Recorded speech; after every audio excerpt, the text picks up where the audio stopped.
Hi, my name is Andrea and I'm here at You Yoga, Me Yoga and More in Sandy Springs, which is in North Atlanta, Georgia.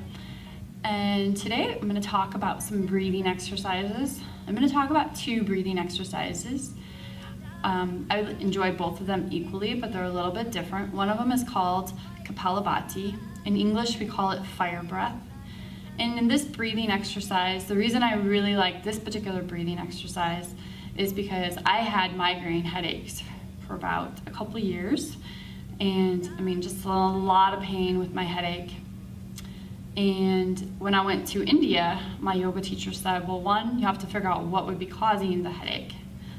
And then two, work on getting rid of the headache without taking some type of medication, like I was taking Motrins or taking Tylenol or even some heavier medications. And sometimes, you take Motrin or you take Tylenol and you drink water, you do this, you do that, and it still doesn't work.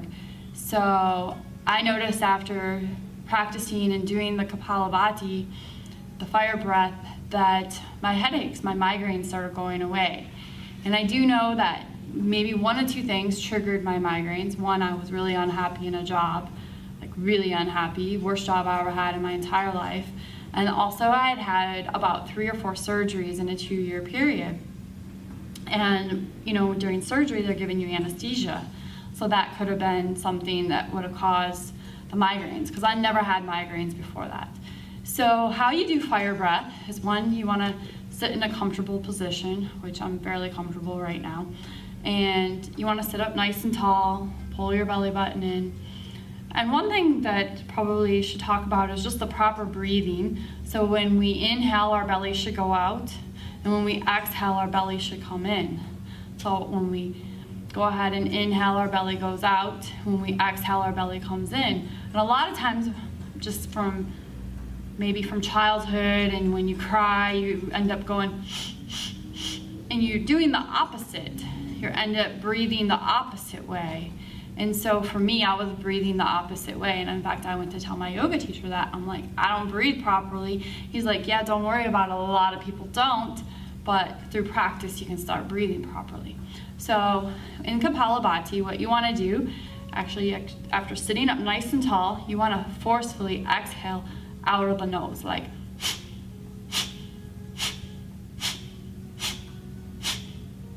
The inhalation comes naturally, so you're just exhaling forcefully out of the nose.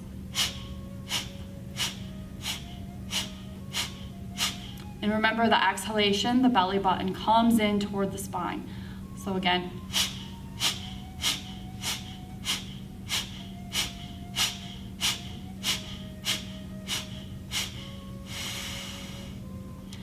And one of the things we're doing when we do Kapalabhati is we are, one, bringing a lot of oxygen to the brain.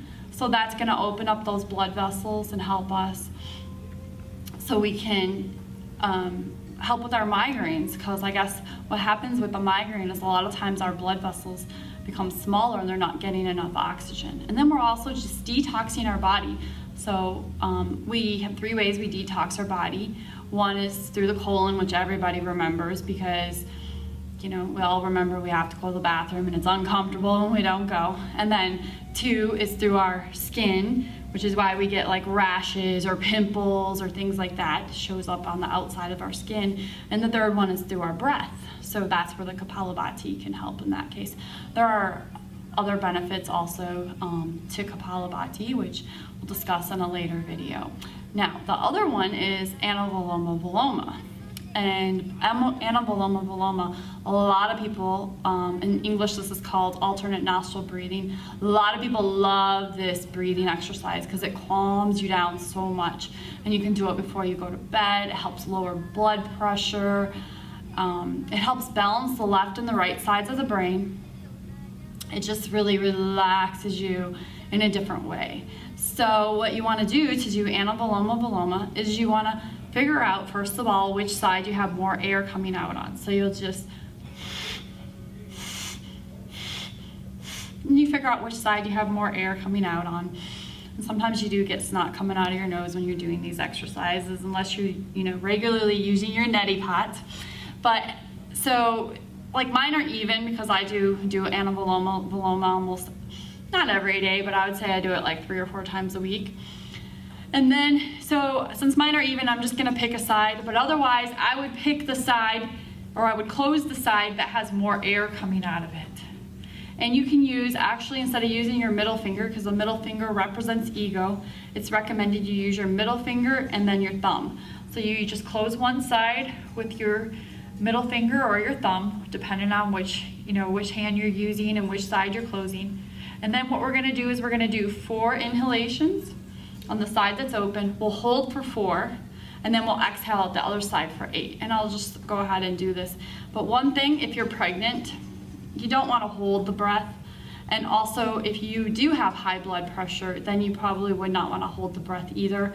You're just going to go and flow without the hold. So you would just inhale and then exhale out the other side, and so on and so forth. But we're going to do the hold in this case here. So we're going to go ahead and close one side, the side that had more air coming out of it. And you're just going to inhale for 4.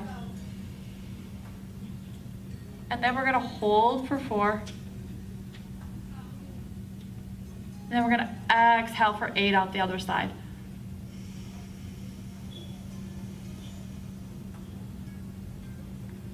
Inhale, same side for 4.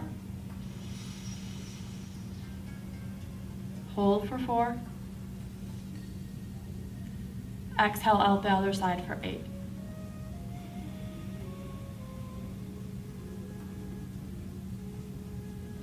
Inhale, same side for 4. Holding for 4. Exhale out the other side for 8.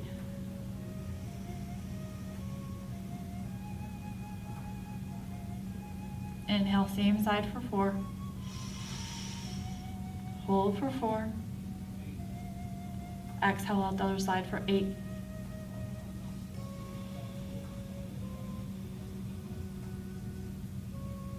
Just do one more round here. Inhale, same side for 4. Hold for 4. Exhale out the other side for 8.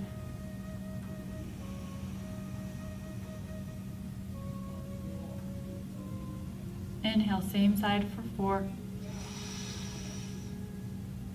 Hold for 4. Exhale out the other side for 8.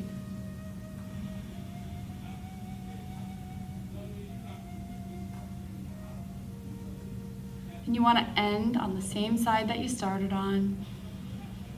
And coming back to your natural breathing pattern here, you just feel so relaxed. I mean, you can probably even just tell in my demeanor, I'm just much more relaxed than when I first started. Just really calms you down, relaxes you, and it'll help lower your blood pressure, like I said. And then before you want to get up, even after doing the Kapalabhati, you always just want to take a few natural breaths in and out.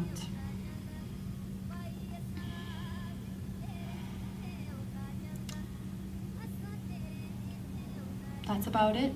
I don't know what else to say there. I have to edit that part.